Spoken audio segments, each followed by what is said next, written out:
Hello दोस्तों, क्या आपने कभी सोचा है कि ये अनंत ब्रह्मांड जिसमें आप रह रहे हो, इसकी शुरुआत कैसे हुई? नहीं पता ना? तो चलो हम बताते हैं। जितनी भी घटनाएं हुई हैं उनकी शुरुआत कहाँ से हुई।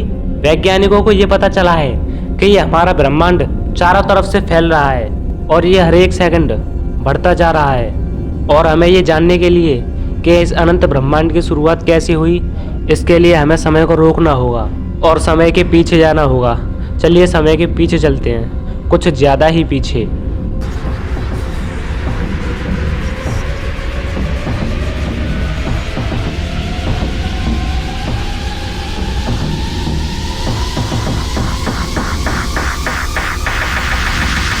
आज से करीब 13.8 अरब साल पहले यह है हमारा अनंत ब्रह्मांड। सब कुछ इस परमाणु से भी छोटे से गोले में समाया हुआ है। इस अनंत ब्रह्मांड में जो कोई भी घटनाएं घटने वाली हैं या फिर जो कुछ भी होने वाला है, सब कुछ इस छोटे से गोले में मौजूद है।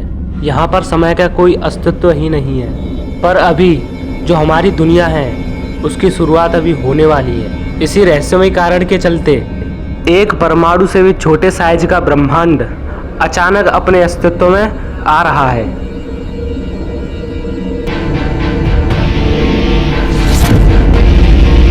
एक सेकंड के करोड़वें हिस्से के अंदर यह ब्रह्मांड अपने अस्तित्व में आ जाता है और इसी घटना को वैज्ञानिकों ने द बिग बैंग नाम दिया है। और इस समय आप जो ये ब्लास्ट होते देख पा रहे हो, ये ऊर्जा है, प्योर एनर्जी। और ये ऊर्जा पूरी तरह से फैल गई।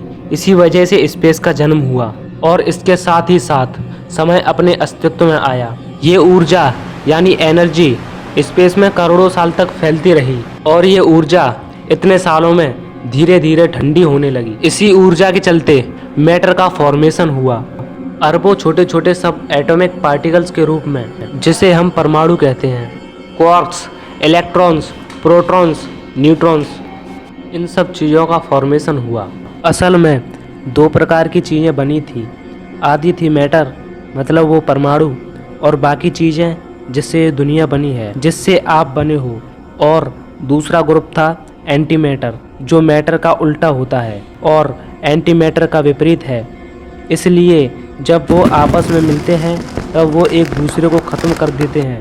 पर फॉर्चुनेटली मैटर एंटी मैटर से ज़्यादा था। सब खत्म होने के बाद एक मैटर का गोला बच गया और उसके विपरीत कुछ नहीं था जो उसे ख़त्म कर सके, और उसका विस्फोट हो गया, जो कि हमारे लिए बहुत लकी साबित हुआ, क्योंकि इसी एक गोले से पूरी दुनिया बनने वाली थी। इसी एक मैटर के गोले के चलते तारों और ग्रहों वाला ब्रह्मांड अस्तित्व में आया।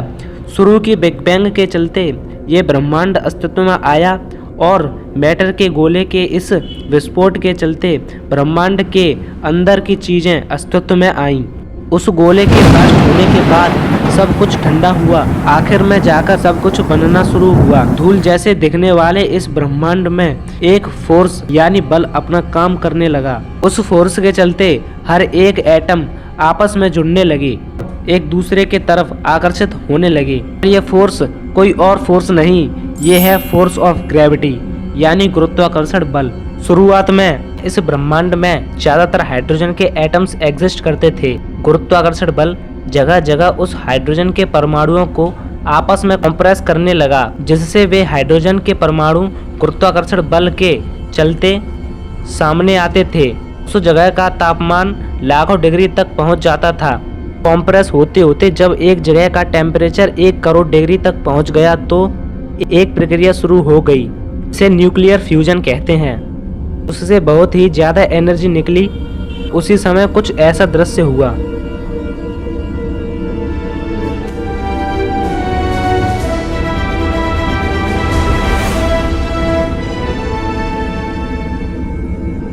और इस ब्रह्मांड का पहला तारा अस्तित्व में आया। फिर इस तारे को अपना एक दोस्त मिल गया और इसी प्रक्रिया से शुरुआत में 200-300 तारे बने और लाखों साल के अंतराल करोड़ों तारे अस्तित्व में आ गए।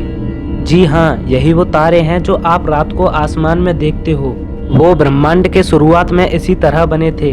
धीरे धीरे ये तारे गुरुत्वाकर्षण बल के चलते सामने आने लगे। वे आपस में एक ग्रुप में रहने लगे और अरबों तारों का एक समूह इस ब्रह्मांड में दिखने लगा और अलग अलग शेप और साइज के ग्रुप का फॉर्मेशन हुआ। वो नज़ारा कुछ ऐसा दिखता है और इन्हें ही गैलेक्सी कहते हैं। और इसी तरह लाखों करोड़ों और अरबों गैलेक्सी यानी आकाशगंगाओं का जन्म हुआ। इन्हीं गैलेक्सीज के समुद्र में कहीं बीच में एक ऐसी गैलेक्सी बनी और इस गैलेक्सी का नाम है द मिल्की वे गैलेक्सी, यानी वो गैलेक्सी जिसमें हम और आप रहते हैं। इस गैलेक्सी के अंदर लाखों तारे मौजूद थे, पर कुछ डस्ट अभी भी बचा हुआ था जो कि स्पेस में तैर रहा था।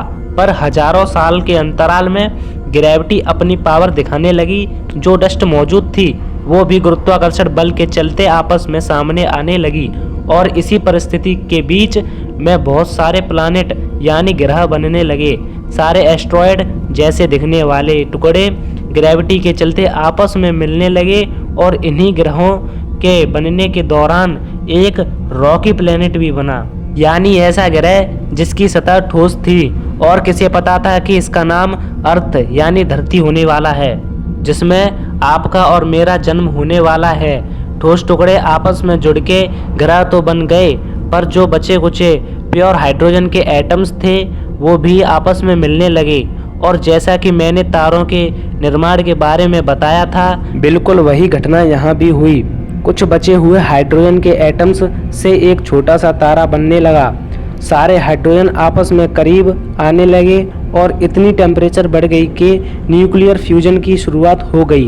एक नया तारा जिसका नाम सूरज, उसका जन्म हो गया। जब ये सूरज बना तब ये एक बहुत तेज सोलर वाइंड को इरप्ट किया, जिसके चलते बाकी सारे धूलकण सोलर सिस्टम यानी सौरमंडल के बाहर चले गए और सौरमंडल में वही 8 ग्रह और बाकी उपग्रह बच गए जो कि साइज में बड़े थे।